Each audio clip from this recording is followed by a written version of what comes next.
That was an interesting aspect to the book because that was kind of what made it feel very Silver Agey to me because Lee and Kirby would draw themselves into the books and the Exactly.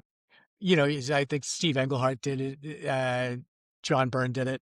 I just thought it was interesting, but you actually made yourself the characters in the book with a pivotal to the story. So I thought it was super interesting.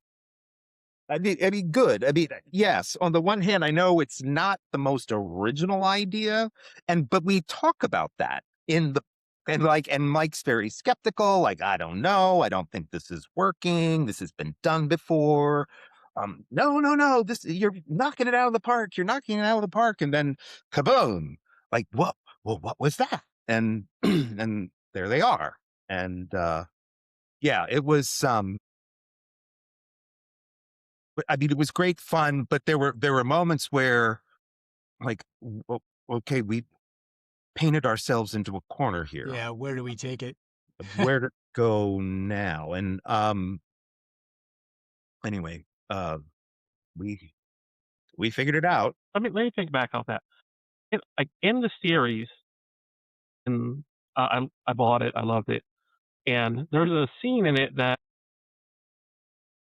your character said to Michael, "The only reason why I'm doing this, well, I want to tell the 2013 commission you you did for me in San Diego Comic Con." Was that an actual thing, or is that real, or That was so funny, because that's a pivotal moment in the story because that's. I mean, spoiler alert. That's how the only way he can find out that I'm really not Loki because Loki wouldn't know that. Um, and so I'm happy to just keep it a little mystery.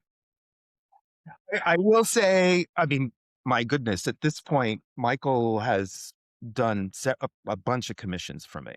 So it's not lying. It's just it's just it's that thing where not knowing makes it a lot more interesting rather than if I'd said it was this or that.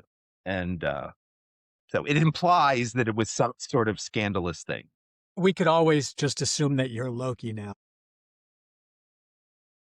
Yeah, I mean that was the other that was the other thing.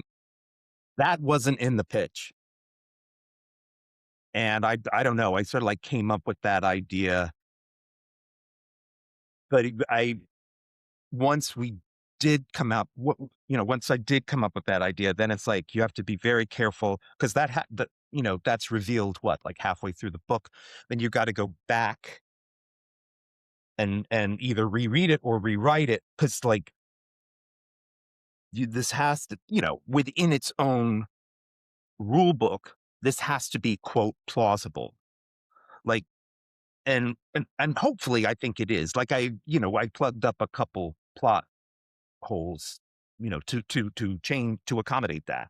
And I mean, hopefully it worked. It did. I thought it was great. But my question you brought it up, so I have a question on that. They let you hire Michael Cho as your artist. You didn't get you got to hire him Well, I mean, or um, highly recommend him. yeah, I mean, So speak. I talked with Charlie. We had a long talk about it, and I said he's the guy for this, so he's who I'm going to ask first, and hopefully he's going to say yes. And obviously he did, but then after that, Charlie's the one that has to technically hire him and write up the contract and Marvel has to approve all of that and write up the contract for me too. And Marvel has to approve all of that. And so it's complicated. It's a lot of I mean, the only other Marvel book I've done, quote unquote, was the Alex one, the Marvelocity.